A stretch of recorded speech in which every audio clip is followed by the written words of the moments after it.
It's Bill here. Review of Game 1, new sweater. Won't be wearing it for a while. As the Leafs lose 1-0 in the home opener, or the season opener, which happened to be the home opener for the Montreal Canadiens. Before I get into the game, I'm going to go through a couple things that happened before the game. Montreal is known for great ceremonies before a game. That changed tonight. I mean, okay, someone's going to have to explain a couple things to me. What was that? That was the worst music. Like, I'd rather listen to Carmela Cabela, Havana, or friggin' Taylor Swift or something else. And they're introducing the players, and you've got this guitarist, like, he's shredding. He's friggin' Joe Satriani. Shredding, and the song sounds like do do do do do do do. The only thing I've heard any more embarrassing than that is when Drake had doing some show, Degrassi Junior High Drake, friggin' doing a show, and then there's a guy playing guitar, and there's no guitar in the song, and then he got the drummer, like he's like John Bonham. Are you kidding me? Montreal, they must have gone the wrong. They must have switched their entertainment. That was disgusting. What? Who are you aiming that for? Like, do you think people are stupid? You got violins. You got a guy shredding like Joe. You got Joe Manamassimo. You got freaking John Bonham on the drums. And there's no drums there was drums. But there was no guitar. It was like, do, do, do, do, do, do, do. You listen to the same song coming out to Sesame Street, for God's sakes. Montreal, what the hell was that? Usually Montreal has a fantastic... I hate the team. I hate the city. But they usually do a pretty good pregame ceremony. Whoo! Whoo! Yeah, guess not. Anyways, Leafs lose 1-0. And you're not going to win any games getting no goals. You're just not going to. That's the way it works. Silly game, eh? Here are my thoughts. Goalie, Joseph Wall hurt. Was this guy made of friggin' glass? Like, is there not a program or something?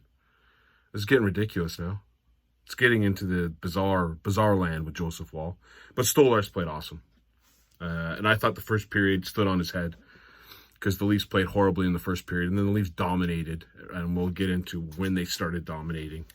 But the Leafs dominated pretty much the back half of that game, and Sam Montembeault played well, although the Leafs shot it at him half the time.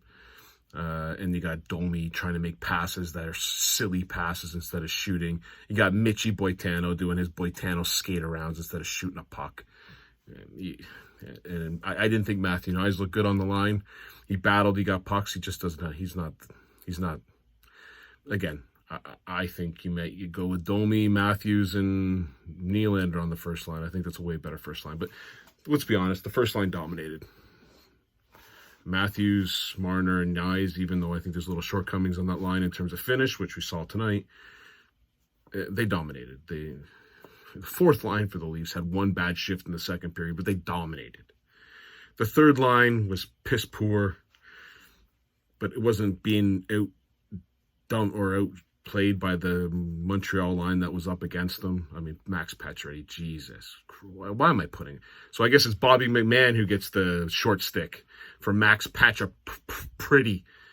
Whatever. He tried to bang. It was like watching it. He doesn't play that game. It's silly.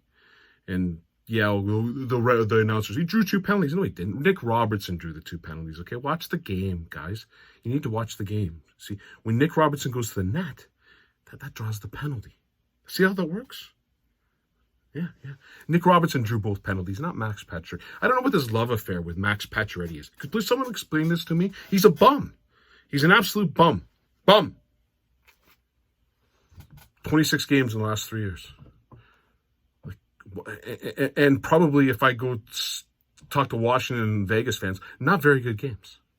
He's a bum. He shouldn't be in the lineup. He should be dropped. You're telling me Bobby McMahon is going to provide less to the game than Max Pacioretty. And then when we get Kelly Yarncock and Duar coming back, you're going to sit those guys for Max Pacioretty? Jesus Christ. Max Pacioretty was awful tonight. Holmberg and Robinson, they generated some chances, but then you got the bum sitting there. And then we get to the second line. Okay?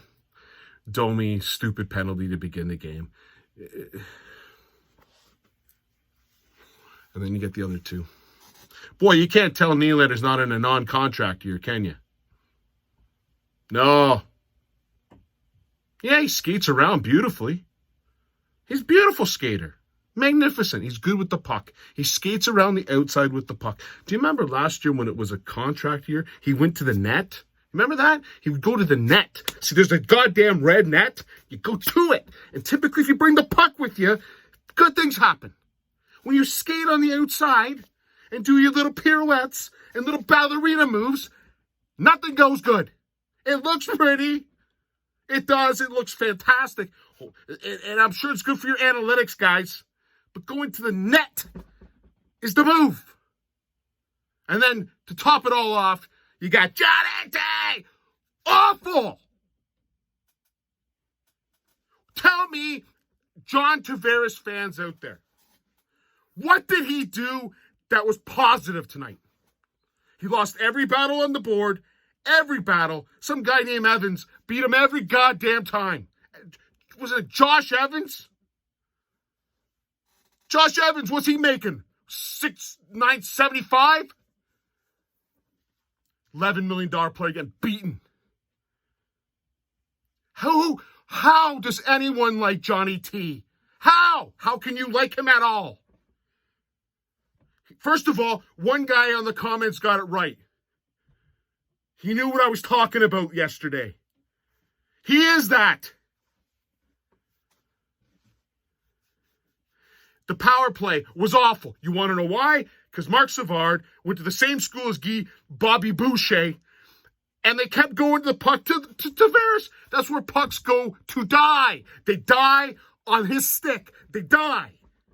He had one shot. He couldn't even move after the shot. He didn't even know what to do. He couldn't even move. It was a hell of a play when it was set up, and then he shot it, and he didn't know what to do. $11 million. Can take a shot, can't move.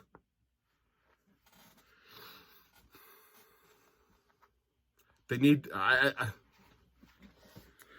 solution for Johnny T. There is none. You get through the year and you don't sign him and you let him walk. Hell, press box, you're telling me Bobby McMahon is worse than John Tavares right now. And Max Pacioretty. The only reason these two are in the lineup is because they have names. That is it. That is all. If John Tavares was named Bill Sanderson, that he wouldn't be in the goddamn lineup, and you all know it. And if you think John Tavares should be in the lineup, oh, wow. You're watching a different game than me. I'd love to watch your game. Do you got some glasses I can put on so I can watch that game? Turn the puck over like nobody's business. The only time the Leafs were put in their own end for the majority of the time was when that line was on the ice. Defensively, I thought the Leafs played all right. Tanev was it was nice. He didn't do anything stupid. So I didn't notice him, so that's good. I didn't think Riley, I didn't really notice him. I don't know if that's a bad thing. He can't shoot the puck from the power play through a screen. I know that.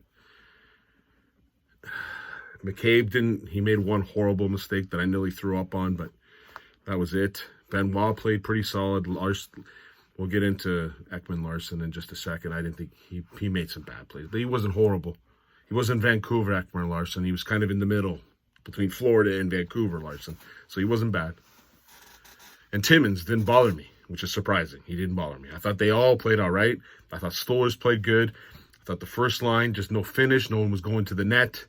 There wasn't a lot of drive to the net. There was a lot of shots from the outside. I thought the fourth line, Lawrence, played great. I had Kampf and Reeves, whatever. Reeves and the Exrar or whatever his name is. It didn't fight. Well, that's surprising. I thought Reeves was going to come in and beat everyone up, but it didn't bother me. Third line, Max Pacioretty bothered me a lot. And the second line was an absolute disgrace. Domi, awful. Nylander, awful. And Johnny T on a different level of awful. Different level awful. And they lost. 1-0. They should have won. They were the better team. But you're the better team than the Montreal Canadiens. That's not where you'll pat yourself on the back and go, way to go, team. Montreal Canadiens are a bad team. Let's face facts. They're bad. I'm going to talk about another thing about Montreal Canadiens. You know, like, I know I've watched Montreal Canadiens play probably since the 80s. And they, you know, you had your Mats Naslunds, your Stéphane Richets, your Guy Carboneaus, diving all over the place. Like, I mean, we're used to it. You know, I get it. And then the fans got all upset about penalties at the end, booing. Okay, let me explain something. I'm going to be waiting for the Nick Suzuki fine. The game changed on this, by the way. The game, I thought Toronto was flat, but the game changed on this, okay? Nick Suzuki, okay, he got cross-checked right here, like in the chest. Now, Nick Suzuki's an overrated bum. He's got no respect in the league. You can see people laugh at him in the league, and there's a reason why they laugh at him. He's a joke. And you got the Montreal Canadiens way of playing hockey, and let's face facts. Now, by the way, some of the penalties the Leafs took, they did. I didn't get the slashing one on Timmins because I've seen that happen a million times. But, okay, it's a slash. I'll give you that one. But this one, Larson hit him in the chest, and this is what he did. He did the, it's like he's a model. He just got water poured on him as a model. Oh, and goes down and draws a penalty. And I'd love to see where the penalty is there. I'd love to see where he wasn't even within the vicinity of his head. Not even the vicinity of Nick Suzuki's head. So I'm going to be waiting for the NHL to dish out the $2,500 fine that they're supposed to do when you have a dive, a blatant dive like that. It was blatant. It wasn't that close. You know, the one I'll give you, Savard, he didn't get hit in the head, but it was close to his head. I'll give you that. It was in the vicinity, so he did that little check back. I'm not even mad at the Max Pacioretty on Savard. That one I'll live with. I'll live with the Timmins one. I'll live with the Timmins penalty. But that was not a penalty. At no point was that. He hit him in the chest, and he did the, Nick Suzuki, you're a joke, bud. Like, why you... Your captain's Nick Suzuki? Montreal, boys, you got some work to do on that one, eh? That's your leader. That's your leader? Okay.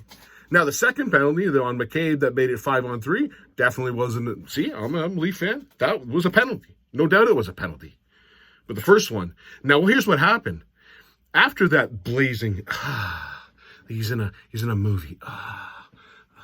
Like The Matrix, you know. After that play, and the Leafs killed off the 5-on-3, from that point forward, the Leafs dominated. There's a reason why they dominated, because that was just disgusting. And I'm sure every Leaf fan or every Leaf person on the bench knew the guy dove. Larson obviously knew he dove because he cross-checked the other guy harder than he cross-checked friggin' Suzuki. And that's when it took over. So, you Montreal Canadiens, you got Nick Suzuki as your captain. I thought having Johnny T was bad as a captain, but he didn't do that kind of diving. That's disgusting. I'll put it out there. That's my opinion. You're not going to win nothing with Nick Suzuki as your captain. Nada, nothing. Anyways, that's my thoughts on the game. They play the Devils tomorrow. Again, I'll be at darts, so I'll be taping the game. I'm sure it'll be a barn-burning. Maybe the Leafs will score a goal, but I pretty much guarantee the Devils are going to win the game. Cheers.